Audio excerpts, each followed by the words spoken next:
안녕하세요. 금요사건 파일 디바제식합니다. 조용하고 한적했던 작은 마을 경남 양산시 원동면 서룡리.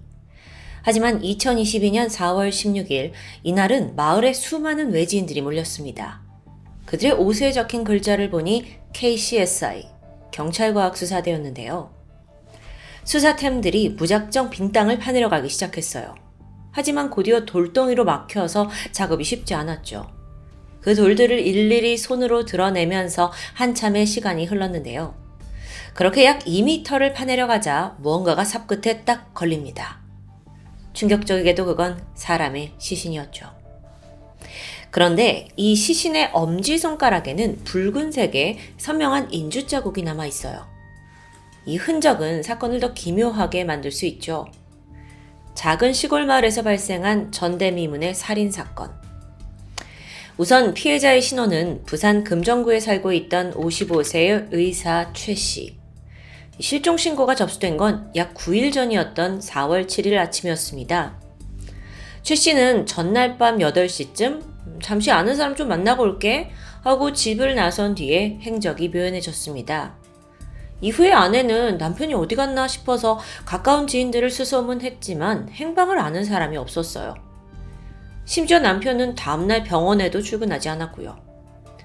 불안함을 느낀 아내가 결국 실종 신고를 하게 된 건데요. 자, 50대 성인 남성이 외출을 했다가 밤에 들어오지 않았다. 사실 이런 신고는 단순 가출로 여겨질 법도 합니다. 하지만 당시 신고를 접수받은 부산 금정경찰서는 이걸 그냥 흘려보내지 않았어요. 그들은 곧바로 최 씨의 마지막 행적을 조사했고 CCTV를 찾아내 확인한 결과 전날 집에서 나온 최 씨가 인도를 따라 걷는 게 확인됩니다. 그러다가 얼마 후에 자취를 감춰요. 어디 간 거지? 이렇게 길 한복판에서 갑자기 사라졌다는 건 중간에 자동차로 옮겨 탔을 가능성이 높다고 볼 수 있겠죠. 그래서 경찰은 최 씨가 마지막으로 목격된 시각, 그 인근을 지났던 모든 차량들을 일일이 조회하기 시작합니다. 차 번호판 확인해서 일일이 차주에게 다 연락해서 혹시 최 씨를 아십니까? 이렇게 물어본 거죠.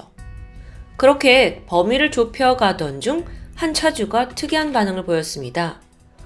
그 시간대에 자기는 그 동네에 간 적이 전혀 없다는 거예요. 아니 분명 차 번호가 인근 CCTV에 찍혀 있는데도 불구하고요. 그럼 혹시 누가 차량을 훔친 걸까? 일단 차주의 알리바이는 확실했습니다. 그래서 조사해 보니까 누군가 이 차량 번호를 똑같이 복사해서 달고 다닌 게 밝혀져요. 수상하죠. 경찰은 즉각 그 CCTV 속 문제의 차량이 이후에 어디로 갔는지 경로 추적을 시작합니다. 그렇게 도착한 곳은 죽은 피해자의 집에서 약 30km 떨어진 양산시 원동면 서룡리. 여기가요, 워낙 외진 시골 마을이에요. 그래서 CCTV가 거의 없어요. 근데 분명 여기에 와서 무슨 일이 벌어진 걸 수 있잖아요. 그래서 경찰들은 주민들을 상대로 탐문조사를 실시했죠. 그러다가 극적으로 한 농가에 있는 컨테이너 CCTV가 설치되어 있다는 사실을 밝혀냅니다. 다행히 이게 마을 전경을 비추고 있었고요. 또 여기에 문제의 차량도 찍혀 있는데요. 자, 이렇게 실마리가 잡히나 싶었죠. 그런데 또 다른 문제에 부닥칩니다. 당시가 너무 어두운 밤이라서 차량이 분명 어딘가로 이동했다가 멈추는 건 확인이 가능해요. 근데 정확히 어느 곳에서 정차했는지까지는 CCTV를 통해 알 수 없었던 거예요. 고심하던 경찰은 그렇게 희미하게 찍혀있는 헤드라이트 불빛을 따라서 정말 수백 번 화면을 분석합니다. 밝힐 때 찍힌 화면과 비교를 하면서 차량이 어디에 멈췄는지 다각도로 추측했고요. 여러분, 경찰이 이렇게까지 집요하게 분석하는 데는 이유가 있습니다. 여기까지 추적한 당시는 이미 최 씨가 실종된 지 일주일가량이 지난 상황이었어요. 그 사이에 최 씨는 전혀 생활 반응을 보이지 않았고요. 그러니까 이미 사망했을 거라는 불길한 생각이 들었던 거죠. 문제의 차량이 멈춘 그곳에 시신이 묻힌 자리일 수도 있다는 추정입니다. 당시 사건을 담당한 서무성 형사님은 차량이 정차했을 것으로 추정되는 장소를 일일이 다 둘러봤어요. 하지만 거기는요, 겉으로 봤을 땐 평범한 공터예요. 뭐 이 공터에 시신을 어떻게 유기하지? 그러던 중 서영사님의 눈길을 끄는 물체가 있었습니다. 이게 아주 중요한데 바로 불그스름하게 산화된 콜라캔이요. 이게 왜 이상했냐면 이 둘러보던 공터는 수분을 전혀 찾아볼 수 없는 좀 척박한 땅이거든요. 근데 콜라캔이 산화되어 있잖아요. 이건 분명 수금을 머금고 있었다는 이야기인데, 그렇다면 이 캔이 원래 있던 장소가 땅 위가 아닌 축축한 땅 속이 아니었을까? 라는 생각을 하게 된 거예요. 그렇다면 이 땅이 얼마 전 파헤쳐졌을 수도 있겠구나 라는 결론에 도달한 거죠. 서영사님의 분석은 정확했습니다. 서둘러 탐문을 해보니까 얼마 전에 포크레인이 와서 이 땅에 구덩이를 팠다는 목격담이 나와요. 경찰은 즉각 땅 주인을 수소문했죠. 주인 A씨는 맞아요. 얼마 전에 저희가 땅을 판 적이 있어요. 라고 순순히 인정합니다. 왜 그랬냐 물어보니까 지인의 부탁을 받아서 꽃나무를 심기 위해서였대요. 근데 어떤 지인이요? 그 사람은 40대 여성 심씨였죠. 땅 주인 A씨 증언에 따르면 지난 3월 31일 피해자가 실종되기 전인데 이때 심씨에게서 전화가 왔습니다. 서울에서 아주 좋은 꽃나무를 내가 가져오게 됐는데 이걸 좀 한 2, 3년만 A씨 땅에다가 좀 심어도 될까? 하는 부탁이었어요. 근데 거기가 워낙 비어있는 경작지였기 때문에 A씨는 흔쾌히 허락했고요. 그리고 3일 후인 4월 3일 포크레인 기사가 와서 깊이 1.3m, 너비 2.5m의 구덩이를 파게 됩니다. 그 자리엔 A씨와 그 지인 심씨가 함께 있었고요. 그런데 지금 이 장소에 나무는 보이지 않아요. 공터라고요. 그래서 알고 보니까 땅을 파놨는데 며칠 뒤에 심씨가 말하길 배송에 문제가 생겨서 나무를 옮길 수가 없어. 문제가 생겼다는 거예요. 그래서 별 수 없이 다시 땅을 덮을 수밖에 없었다고 말하는데요. 여기까지 확인한 서영사는 그 구덩이 속에 최씨 시신이 있을 수도 있다는 확신이 들었습니다. 그래서 주인에게 이 땅을 좀 파보자 라고 제안해요. 하지만 A씨는 무슨 소리냐, 말도 안 된다면서 경찰의 이 추정을 전혀 믿지 못했죠. 그도 그럴 게 그 문제의 지인 심씨가 내가 알기론 유능한 변호사인데다가 성격도 착하고 순수한 사람이라 절대 살인 같은 거에 연루될 사람이 아니라고 말해요. 글쎄요. 경찰은 여기서 혹시 우리가 땅을 팠는데 시신이 나오지 않을 경우에는 모든 걸 원상복귀하겠다라는 걸 약속하면서 강하게 밀어붙였습니다. 그렇게 드디어 4월 16일 감식반까지 동원돼서 대대적인 수색 작업이 시작된 거예요. 그리고 서영사의 예상은 적중했죠. 2m 정도 파내려가자 땅 밑에서 실종된 최 씨의 시신이 발견됐습니다. 당시 땅 주인 A씨도 함께 있었는데 너무 놀라서 그 자리에 주저앉고 말았대요. 이렇게 시신이 발견된 직후 문제의 심씨, 이 사람이 유력한 용의자로 떠올랐고 바로 경찰에 연행됩니다. 처음 그녀는 범행 일체를 부인했어요.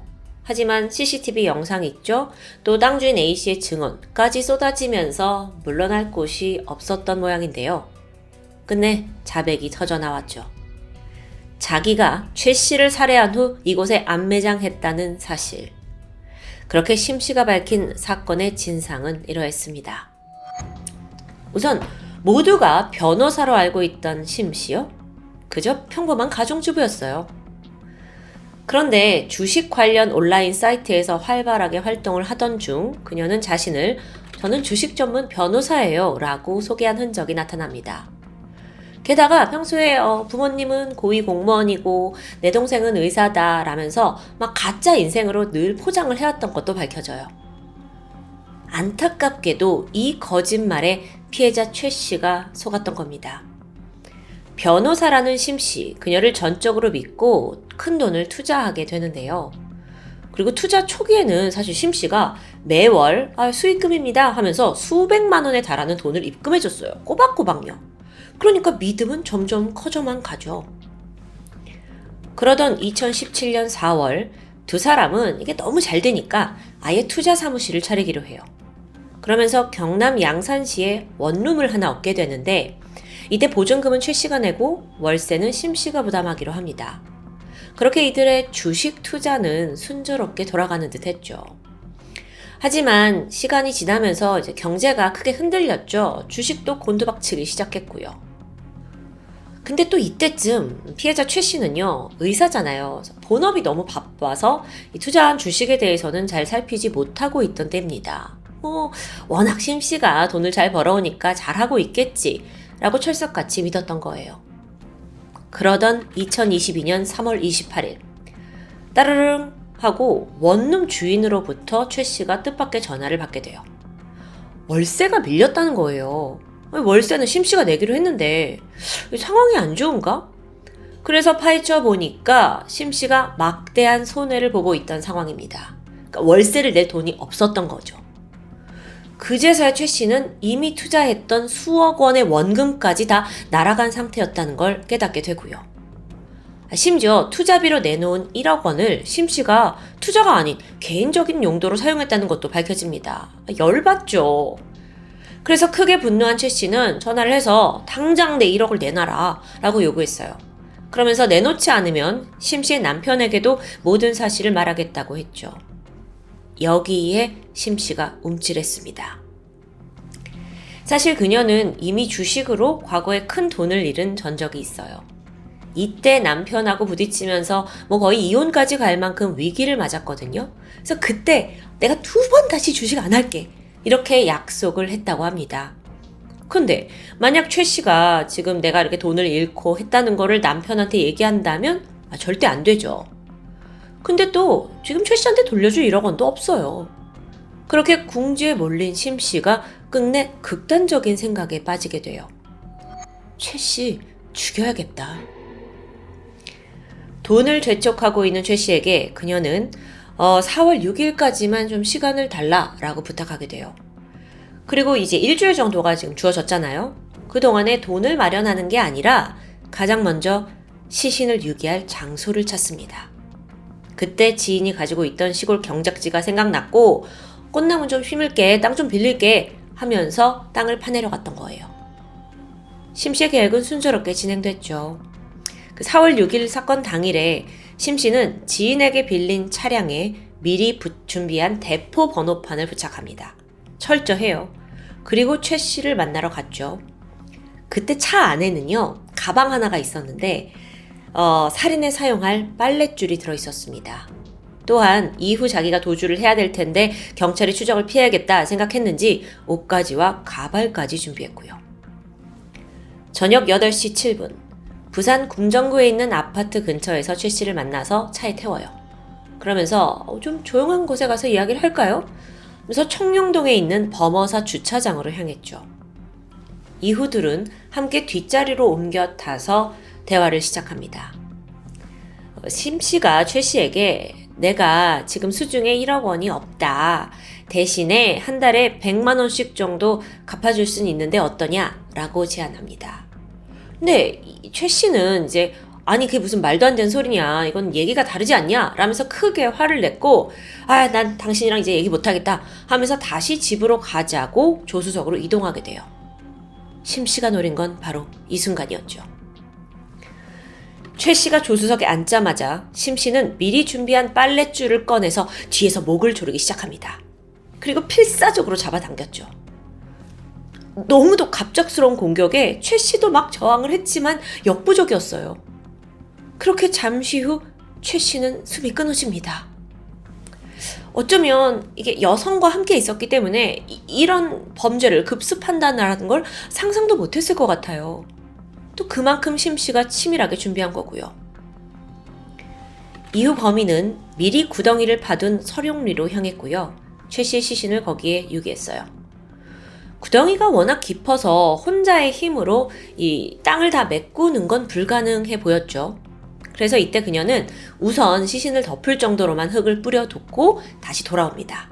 그리고 며칠 후에 땅 주인한테 이제 꽃나무 못 심게 됐다 하면서 포크레인으로 작업해달라고 할 생각이었죠. 참 대범하죠.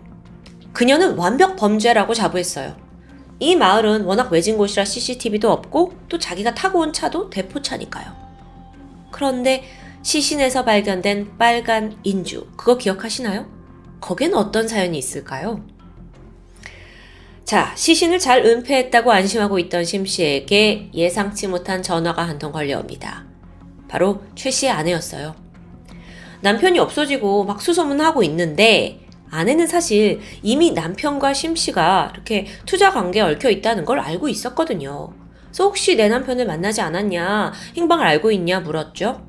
이때 심 씨가 빠르게 둘러댑니다. 우리 둘은 이미 몇 년 전에 사업 다 정리했어요. 내가 그 증거로 계약서도 보내줄 수 있는데? 물론 그 계약서는 애초에 존재하지 않았거든요. 그래서 심 씨가 급하게 막 허위 계약서를 작성한 거예요. 그 내용을 잠시 살펴보면 심 씨와 최 씨의 관계가 4년 전인 2018년 끝났다라는 게 명시되어 있고요. 근데 사실상 이 거래 내역을 보면 둘 사이에는 2018년 이후에도 내역이 남아있잖아요. 그래서 이걸 뒷받침하기 위해서 2021년 7월부터 12월까지 월 400만 원을 지급한다는 조항을 추가합니다. 게다가 마지막 내용이 참 기가 찬데 최 씨가 사망할 시 남은 투자금은 모두 심 씨, 나에게 귀속된다라는 조항이에요. 그러니까 사람 죽여놓고 끝까지 돈을 다 빼먹으려는 욕심이 정말 그득한 거죠.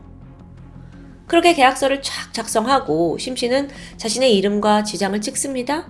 근데 문제가 있어요. 죽은 최 씨의 지장이 필요하잖아요. 그래서 다시 그녀는 최 씨의 시신이 묻혀있는 서룡리로 향하게 되죠. 4월 7일 심 씨는 안매장 장소에 도착했습니다. 그리고 지난밤 시신 위에 덮어둔 흙을 다 걷어내요. 죽은 최 씨의 모습이 드러났죠. 거기서 얼른 시신의 왼손 엄지에 인주를 잔뜩 묻히더니 계약서에 지장을 찍고 다시 시신을 흙으로 덮은 뒤 돌아섭니다. 그 모습이 막 눈에 그려지면서 너무 악마 같아요. 이후에 조작한 계약서 복사해서 아내에게 보내주었고요. 이후에 땅 주인 A씨한테 다시 구덩이 잘 덮어달라 요구했고요. 그렇게 심 씨는 완전 범죄다 라고 안심하면서 약 10일간 평안한 삶을 보냈습니다. 그러다 결국 덜미가 잡히게 된 거죠. 2022년 10월 심 씨의 재판이 진행됐습니다. 재판부는 그녀가 철저히 사전에 살인을 계획했다는 점, 게다가 이미 사망한 피해자의 지문을 꺼내서 찍고 사문서를 위조한 점을 아주 강하게 지적했습니다. 이거는 살인으로도 모자라서 고인을 능욕한 거니까요. 결국 심 씨에게는 무기징역이 선고됐는데 이게 너무 과하다고 여긴 걸까요? 심 씨가 항소했죠. 결국 작년 2023년 5월 최종 선고에서 대법원은 선고를 기각하고 형량이 다소 줄어든 징역 30년형을 확정합니다. 대법원은 이때 심 씨의 죄질이 매우 나쁜 점은 인정했는데 살해 방법이 무기징역을 받을 만큼 잔혹하지 않았고 또 추가 여죄도 확인되지 않았기 때문에 사회에서 영구적으로 격리할 정도는 아니라고 판단한 것으로 드러나 있습니다. 수년간 거짓말을 이어가면서 타인의 돈을 횡령하고 철저한 계획하에 살인까지 저지른 심 씨. 아니 끝까지 너무 추악하게도 죽은이 지문까지 이용했는데요. 이 모든 순간 그녀의 머릿속엔 오직 돈밖에 없었던 걸까요? 돈은 인간의 행복 조건 중 하나지만 한편으론 인간을 가장 추악하고 잔인하게 만드는 도구임을 이 사건을 통해 증명하고 있는 듯합니다. 지금까지 금요사건 파일 디바제시카였습니다.